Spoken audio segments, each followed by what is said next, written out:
Infancy, the morning of life, how beautiful it is, how filled with great responsibilities.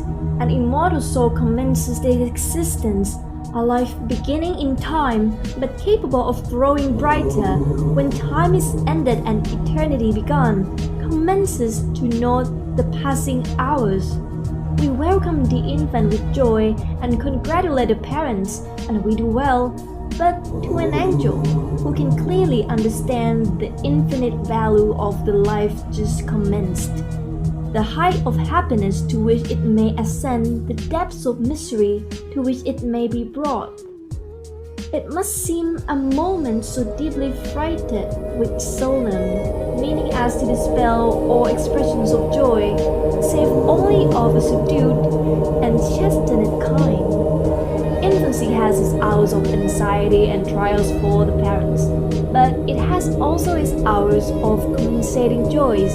When sickness is in the midst, and it seems as if the cradle song will be exchanged for a dirge, what utter wretchedness of heart is the parent's portion! A mother watching the palpitating frame of her child as life ebbs slowly away evokes the sympathy of the sternest.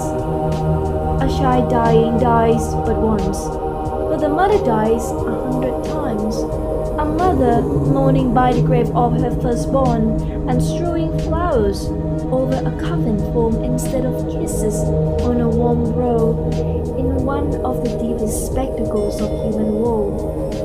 These are the dark shades, the night scenes of the parent's experience, but it has its richer, deeper, and more inspiring history. Its seasons of comfort and delight when the little child, insensibly perhaps, draws the parents into a higher and a better life. What a sense of the leisure responsibilities fill the parents' hearts as they realize that in their hands and under their influence is to be molded a character, that they are the ones to carefully watch the unfolding of a human life, the development of a human soul. How earnestly should they seek to set a watch over their lips, to guard well their thoughts and actions, to surround the child with such an air of refined, intelligent, loving kindness that its young life shall as naturally grow into a youth of beauty and a noble manhood or true womanhood, as that the bud on the rose bush expands to the gorgeous flower that excites universal admiration.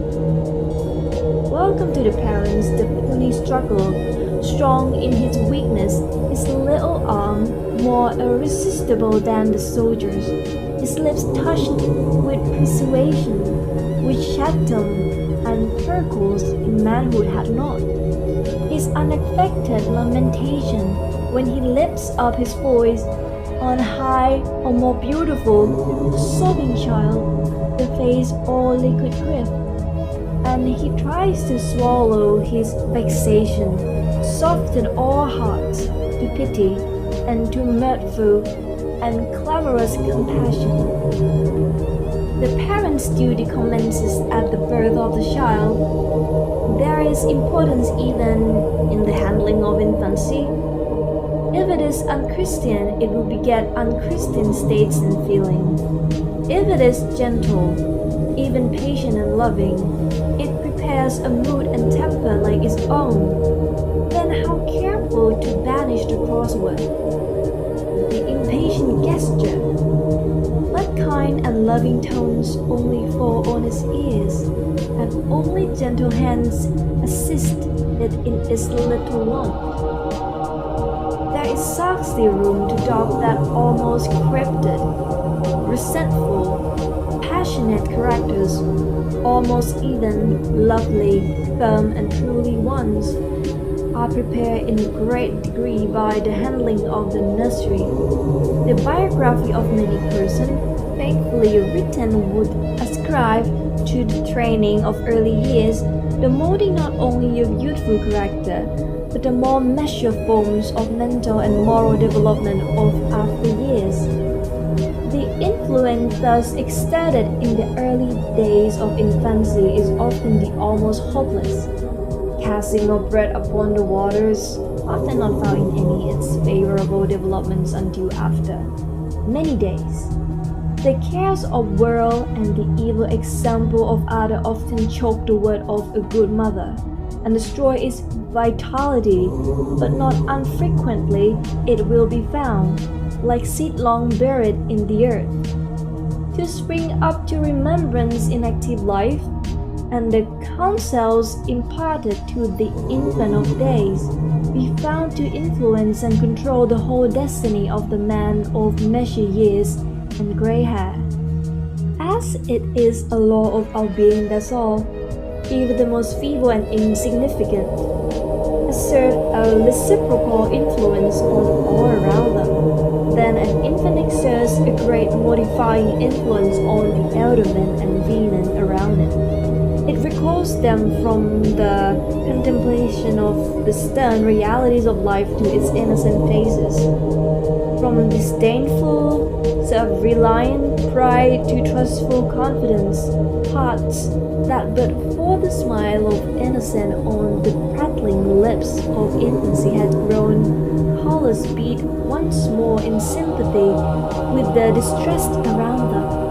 The feeble clasp of well-nigh helpless hands is sometimes powerful enough to turn strong men from the road to ruin.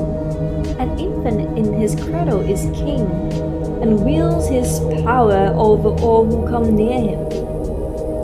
Infants are the poetry of the world, the fresh flowers of our hearts and homes, little conjurers with the magic of their natural ways, working by their spells what delights and enriches all ranks and equalize the different classes of society.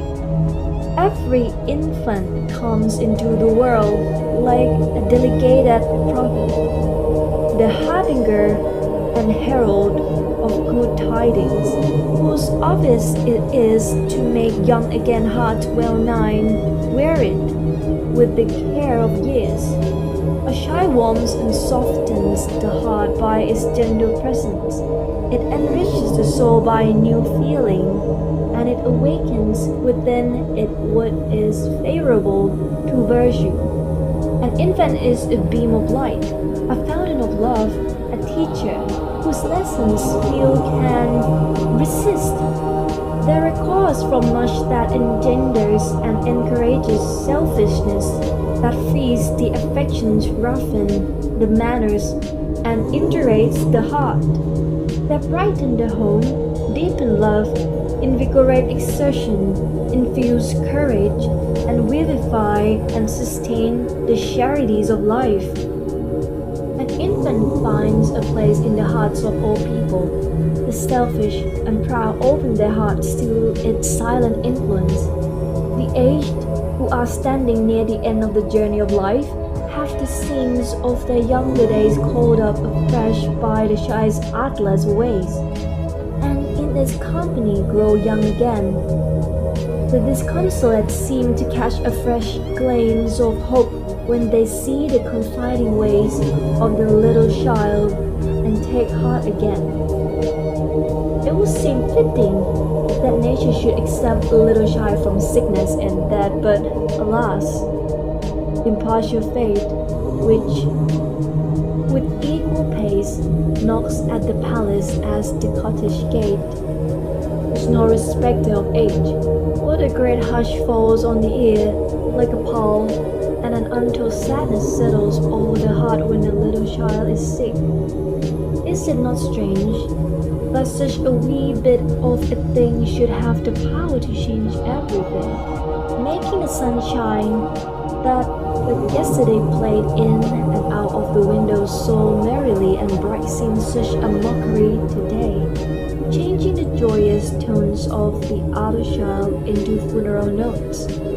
Why is it that the salt winds, which but lately seemed burdened with joy, and came softly whispering of pleasant dales, of flowing streams, of flowery bank, today seems strangely resigning, to have exchanged its joy for sorrow.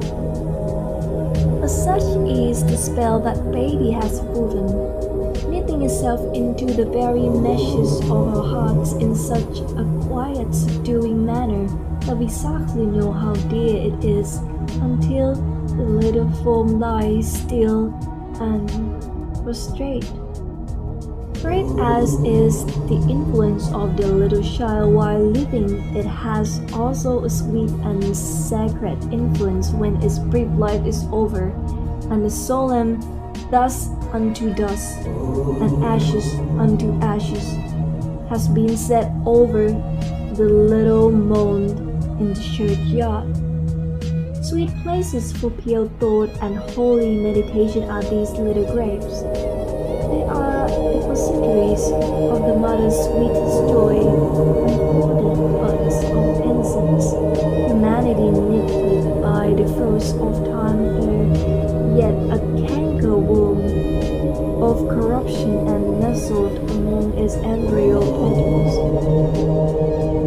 Callous, indeed, must be the heart of him who can stand by a little graveside and not have the holiest emotions of the soul awaken into thoughts of purity and joy, which belong alone to God and heaven. The male preacher at his feet tells of a life begun and ended without a stain. And surely, if this be what saved a mortality, how much more pure and holier must be the spirit land, enlightened by the Sun of infinite goodness, from whence emanated the soul of the brief sojourner among us. How swells the soul with joy when standing by the earth beds of lost little ones, sorrowful because the sweet treasure has been taken away, joyful because that sweet jewel glitters in the diadem of the redeemed. Such then is infancy. 'Tis the brief morning hour which precedes the busy day. It may be grand and beautiful, while its afterlife may but be dark and lowering, flowing out at last with wailing winds and weeping storms, or it may be bleak and dreary, only at last to break forth into the full glory of the beauteous summer day. But whatever its present state, care and trouble and sorrow are sure to await it. So train it, then, that it shall expect them, and look to the only true source for aid and assistance for the trials. So this effort has to be made over and over again. At first, it's quite unnerving to discover how easily we can be distracted. But if we repeat the effort over and over again, we gradually find that we affect our patterns of association and also increase our powers of concentration. There's one very important way we need to make this effort. Nowadays, the atmosphere of ideas in which we live is very busy. Messages bombard us from all sides, and not all of them are very healthy. On television and radio, we're asked to buy far more than we can afford, and the news is always full of doom and disaster. To protect ourselves, we learn to ignore a great deal of it, so that we're not overwhelmed. But unfortunately, we can also inadvertently ignore the beauty and blessings of life as well. So we must learn to be selective and to reinforce the positive, beautiful messages in our lives, so that we nourish the positive and beautiful in ourselves. As we pay attention to the goodness in the outside world, we strengthen it within ourselves. It's also useful to phrase things positively, to use optimistic language whenever possible. I don't mean that we should ignore difficulties or problems, but that we should always look towards the solution, not the negativity. If we use positive words to ourselves and others, we're more likely to receive positive words and messages from them. Try to avoid putting people down, or putting yourself down. If you want, you can make a game of cleaning up your language. Do it by yourself or with a friend. Watch out for negative phrases like, I can't, or I shouldn't, or I'll never, or I'm just not very good, or starting sentences with but or no. Whenever you hear yourself or a friend use a phrase like that, stop and rephrase it in positive terms. For example, instead of "I can't do such and such," use "I can learn how to do such and such," or "I haven't learned to do such and such yet." There's no fixed meaning in life except the meaning that we bring to it. So let's make your life brighter by looking at things that you've got going for you. Positive thinking becomes a self-fulfilling prophecy. Every time we pay attention to something, we energize its presence within us. If we pay attention to negative thoughts, we just make them stronger, so they crop up more and more often. But when we pay attention to positive thoughts, we strengthen them so that they return to our consciousness more and more often. Whatever you pay attention to returns to your awareness more and more frequently. So it's vitally important to acknowledge and concentrate on your successes, great and small, and what's really healthy and rewarding around you. Remember, you always get more of what you focus on in life. Here's a way of focusing that power. These questions direct your mind to what's positive in your life, so in order to answer them, you have to experience some of the good feelings that go with the answer. Every morning, ask yourself, what do I feel happiest about in my life? Who or what in my life makes me feel most loved? Who or what in my life makes me feel richest? And if you don't know the answers to these questions yet, ask yourself instead, what could I feel happiest about? Who or what in my life could make me feel richer, happier, or more confident? When you were a child, you may have seen a model railway in a shop window. The train would go round and round the window, across the front and into a tunnel, and then out of the tunnel on the other side, across the front of the window, back into the tunnel, and so on. The conscious mind is a bit like the window. We see the train of our thoughts when it crosses the front of the mind, but the train carries on out of sight and pulls whatever we've seen through the tunnel, the unconscious mind. If we put positive thoughts onto that train when we see it, when it's in our conscious mind, it will automatically take them into the unconscious mind again and again. So whenever you think of yourself, think of your successful self, and the automatic, incessant train of our thoughts will take that positive picture of yourself to your unconscious, and slowly but surely, your fundamental view of yourself will improve, and it will become natural to think of yourself as successful, competent, and confident. Another part of making room for confidence in our life is accepting that there is risk. This may sound odd at first. After all, we often wish that we had so much confidence that we could avoid risk. But confidence isn't knowledge. If we know we can do something, we don't need confidence. We can just do it. We only have confidence if we are not entirely sure, not 100% sure of success, and yet we still have a go. That's the essence of confidence. When there's no risk, there's only certainty. Confidence only comes when there's risk. So we must embrace the risk, recognize it, and realize that it has a place in your life. In fact, it is because of the risk that you can value your achievements, because you achieve them in the face of risk. This is why you can feel good about every step on your path to confidence. Each step is a risk, however small.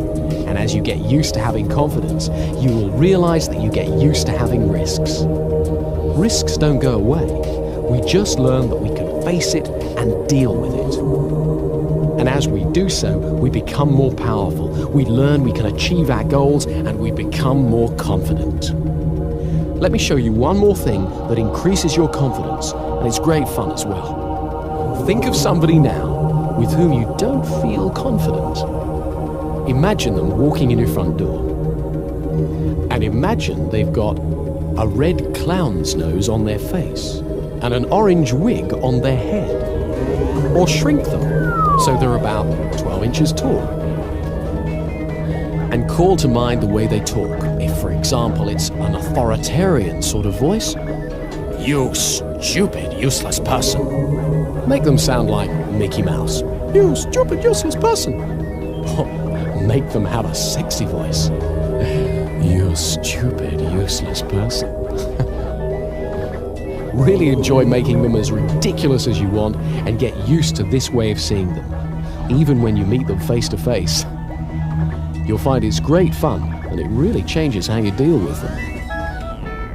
It's very empowering and enjoyable to look forward to the success in our future, and the more we get used to it, the more it happens. I'd like you to close your eyes now and fantasize how things would be in an ideal world. Imagine your dreams have come true. You're doing exactly what you want to do. All around you, you can see exactly what you'd like to see. Everything you hear is perfect and you enjoy what you feel. And as you do this, where in your body does it feel best of all? Locate the feeling and give it a color. Imagine that color glowing there within you. Now, begin to move that color all over your body. Spread that fantastic feeling throughout you. Let it permeate your body. Notice how wonderful you can feel just by using your mind like this. Make sure it's around your legs and feet, stomach, chest, shoulders, arms, hands and fingers, neck and face. Make it truly brilliant. Turn up the brightness, feeling joy and energy surging within you. Now double the intensity of that color again and keep that feeling within you. Wonderful, brilliant, bright, fantastic. When you feel good and happy, your non-verbal communications put you in tune with good and happy people and help other people feel good too, so you create a warm, friendly atmosphere. With this simple exercise, you can actually affect all the world around you. Do this every day and you'll soon notice how it begins to bring out the optimism and enthusiasm in the people you mix with. Remember, happiness and excitement are contagious. So you're going to direct your attention away from comparison with others, away from the barrage of advertising which plays upon fears and insecurities, and away from negative judgments, and steer it towards a positive appreciation of the world and people around you. This inner glow will help you do that. Finally, remember to walk tall. When you've finished using this tape, get up and hold your head up in a comfortable, relaxed position on your shoulders. Let your spine support you. Imagine that a golden thread runs vertically up through your spine and straight up to the sky, and that thread supports you. Let yourself relax, safely held by that thread. This relaxed, upright stance is the natural position of confidence, and it will soon be as natural to you as breathing. So enjoy it. And to give you a rock-solid foundation for your confidence and power, use the hypnotic induction on the other side of this tape every day for 3 weeks, and as often as you want thereafter. Side 2 is a powerful hypnotic induction that will reinforce all the work you've done on this side and will boost confidence at every level of your mind. Whenever you want to relax deeply and totally, go somewhere where you don't have to be aware of the outside world and use side 2 to go into as deep a trance as you need to. Each time you go into trance, the effect gets stronger, so use it every day for 3 weeks. Use it, enjoy it, and you'll find that as your confidence increases day after day, you'll find yourself doing things you used to dream of. Use both sides of the tape every day until you can really feel the improvement you want.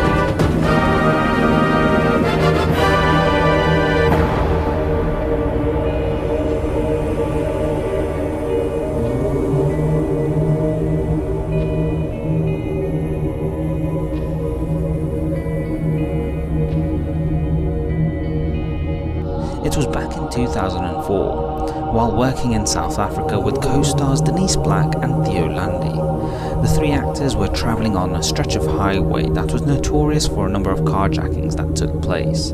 The 3 had to pull over for a flat tyre, potentially caused by a trap, and were soon surrounded by 6 armed men who tied them up and stole their belongings.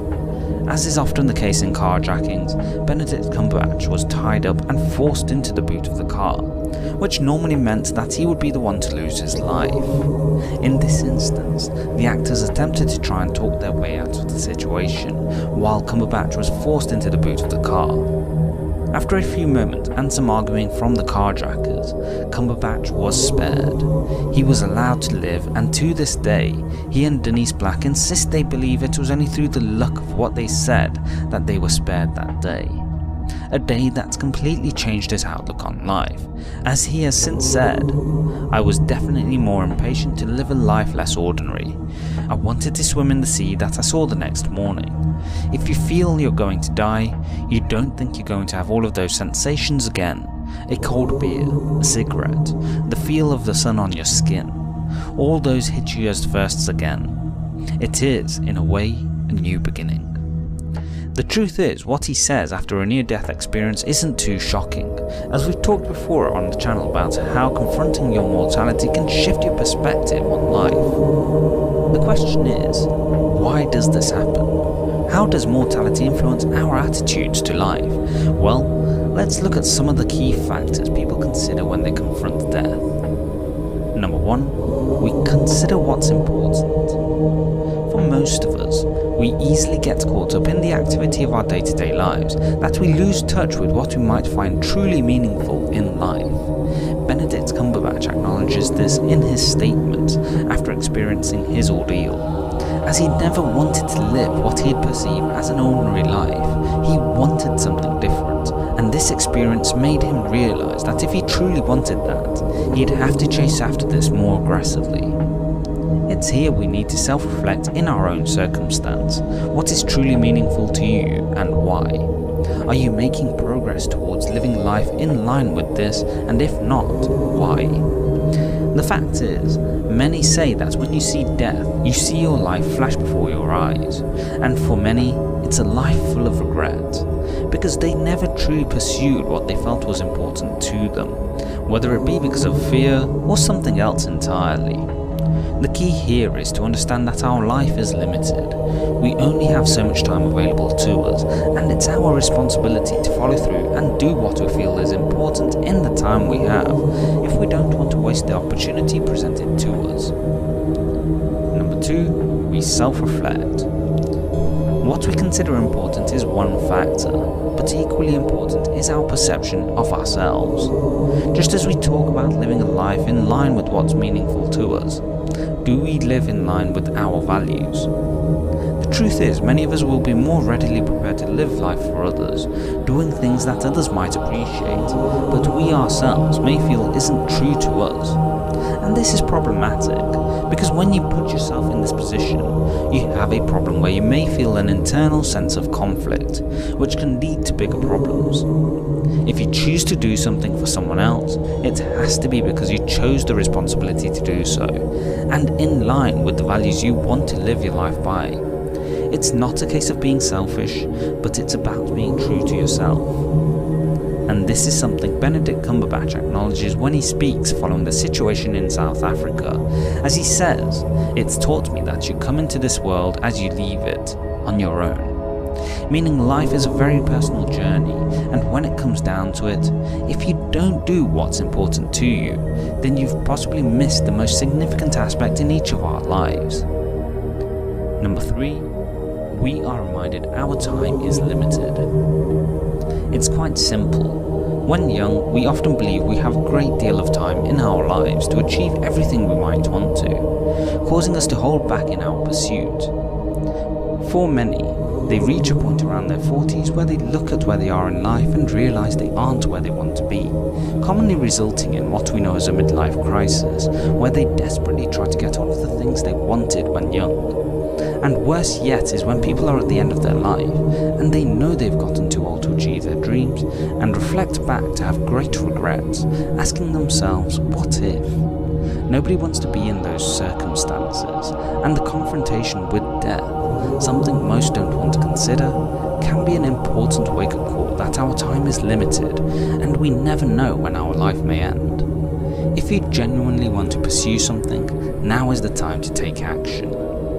Again, Benedict Cumberbatch acknowledges this when he says, "I was definitely more impatient to live a life less ordinary," as he clearly understood that had he died, he had lost the opportunity to live the life he could. Number 4, we grow courage. I've alluded to it earlier in this video, but one of the biggest factors that holds us back in life is our fear of failure, or how we might be perceived by others when pursuing a life of meaning. I have personally experienced this, as recently I put out something I felt was important, and it was somewhat controversial and has been rejected by some. The truth is, when you pursue anything that's important in life, you have to be prepared for the potential consequences of your actions, and you have to bear the responsibility that comes with what you do. Most will hold back, and who can blame them? It's a very difficult circumstance to deal with, but at the same time, it's equally a sign of maturity if you can bear the burden and deal